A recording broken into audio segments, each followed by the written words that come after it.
Morning students, एक बार बेटा फिर स्वागत है आपका नई क्लास में। हम चैप्टर कर रहे थे 5th, जिसके हमने लॉन्ग क्वेश्चन कर लिए। इसमें इंपॉर्टेंट क्वेश्चन थे, अच्छे आसन से क्या अभिप्राय है। दूसरा हमने क्वेश्चन छोड़ दिया था। तीसरा क्वेश्चन था अच्छे शारीरिक स्वास्थ्य या अच्छे आसन का महत्व विस्तृत वर्णन कीजिए। और इसमें जो और इम्पोर्टेंट क्वेश्चन थे, रीढ़ की हड्डियों की विकृति, कुबड़ आगे की ओर पीछे की ओर, चपटे पैर, घुटनों का टकराना और धनुष आकार टांगे, ये जो इम्पोर्टेंट क्वेश्चन थे ये हमने लॉन्ग क्वेश्चंस कर लिए थे। अब इसके हैं शॉर्ट क्वेश्चंस जो अभी हम डिस्कस करेंगे। तो इसमें पूछ सकते हैं कि एवरी के अनुसार अच्छे आसन की परिभाषा दीजिए। एक अच्छा आसन वह है जो जिसमें शरीर संतुलित तो हो ताकि कम से कम थकावट उत्पन्न हो। अच्छा जी, इसमें उचित मुद्रा आसन के लाभ पूछ सकते हैं, इम्पोर्टेंट क्वेश्चन है। तो उचित मुद्रा में थकावट कम होती है, शरीर के सभी संस्थान अपने अपने कार्यस्थल पर कुशलतापूर्वक कार्य करते हैं। तो इस तरह के लाभ जो हमने बड़े क्वेश्चन में किया था। अच्छा, कुबड़ आगे का, कुबड़ पीछे का, कुबड़ ये पूछ सकते हैं शॉर्ट में। और आसन का अर्थ स्पष्ट करें, ये भी है। तो आसन का जो अर्थ हम है जो शॉर्ट में 2 नंबर में पूछा जाएगा, तो उसको कर सकते हैं कि शरीर की स्थिति या आसन, इसका अर्थ आरामदायक स्थिति या आसन में बैठना भी होता है। आसन से शरीर लचीलापन, स्फूर्तिदायक और युवा रखता है। वे शरीर की सुंदरता को भी बनाए रखता है।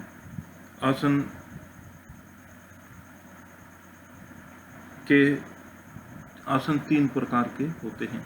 तो इतना भी आप लिख देंगे तो काफ़ी है। अब जो बिल्कुल शॉर्ट क्वेश्चन 1-1 नंबर के पूछे गए वो हैं। पहला क्वेश्चन है, प्रत्येक व्यक्ति के शरीर पर निरंतर कौन सी शक्ति प्रभाव डालती है? तो कौन सी डालती है? गुरुत्व आकर्षण जो शक्ति है वो डालती है। ये हमने लॉन्ग क्वेश्चन में किया था। उचित आसन में खड़े रहने की दशा में पैरों और अंगूठों के बीच की दूरी कितनी होनी चाहिए? लगभग 3 से 4 इंच होनी चाहिए। पढ़ते समय आंखों से किताबों की दूरी कितनी होनी चाहिए? 30 सेंटीमीटर कम से कम होनी चाहिए। इंपॉर्टेंट क्वेश्चन है, कई बार पूछा जाता है। चलते समय पैरों का एक्शन कैसा होना चाहिए? हील टो एक्शन, यानी पहले एडी और फिर टो जो आगे है, पंजा है वो। बद्धी मुद्रा का कारण बताओ? व्यायाम नहीं करना। अगर व्यायाम नहीं करेंगे तो हमारा शरीर क्या हो जाएगा? बद्धी मुद्रा में आ जाएगा, यानी मोटापा, वो शरीर के जो भी और विकार हैं, जैसे हमने पढ़ा था धनुषाकार टांगे, चिपटे पैर, इस तरह की विकार आ जाते हैं।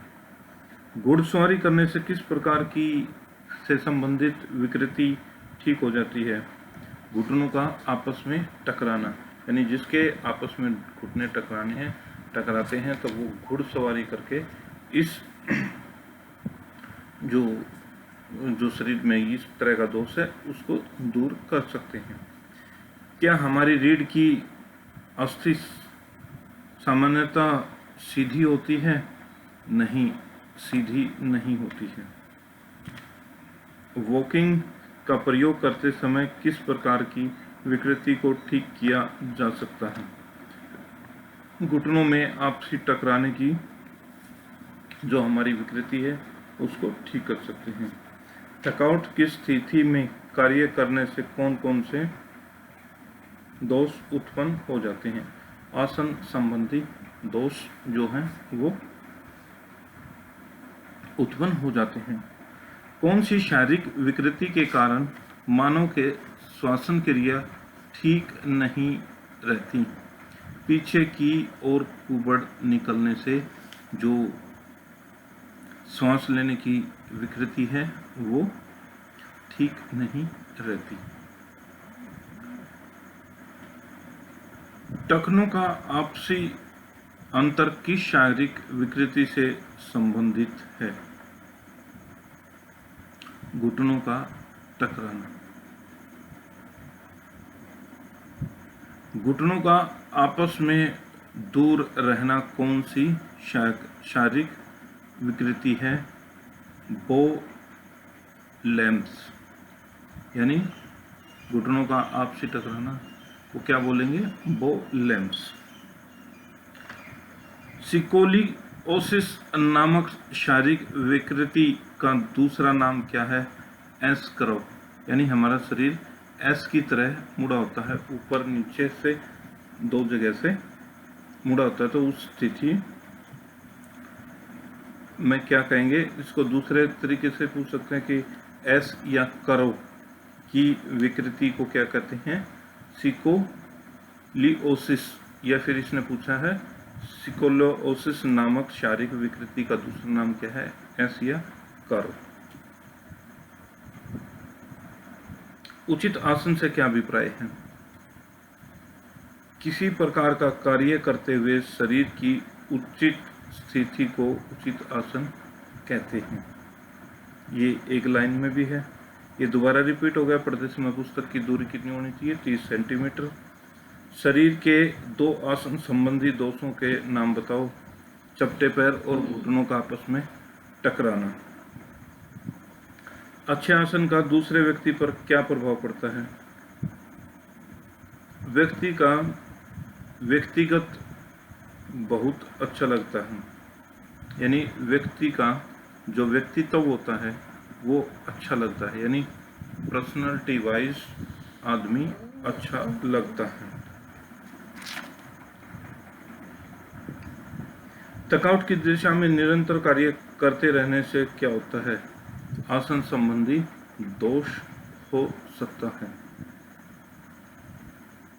कम आयु के बच्चों को अधिक पैदल चलने से क्या रोग हो सकता है? चपटे पैर। ये आसान है, नहीं तो घुटनों का आपस में टकराना भी और घुटनों का धनुषाकार अवस्था में होना भी। लेकिन चपटे पैर आसानी से इजीली याद हो जाएगा, तो ये भी लिख सकते हैं। किसी हॉरिजॉन्टल बार पर लटकने से कौन सा आसन संबंधी दोष दूर हो जाता है? तो रीढ़ की अस्थियों का दोष, जो हमारी रीढ़ की हड्डी में अस्थियों में जो दोष होता है वो दूर हो जाता है। घुटनों के टकराने का आपसी आसन संबंधी किस प्रकार ठीक हो सकता है? ये भी दोबारा रिपीट हो गया है, घुड़सवारी करने से। तो बेटा हमारा 5th चैप्टर कंप्लीट हो गया है। अगर किसी बच्चे कोई प्रॉब्लम है तो मेरे से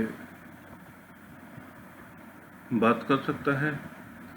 नेक्स्ट क्लास में हम चैप्टर करेंगे 6th, शरीर के संस्थान व व्यायामों का विभिन्न संस्थानों पर प्रभाव, यानी जो शरीर के संस्थान है उस पर व्यायाम जो हम करते हैं उस पर क्या प्रभाव पड़ता है।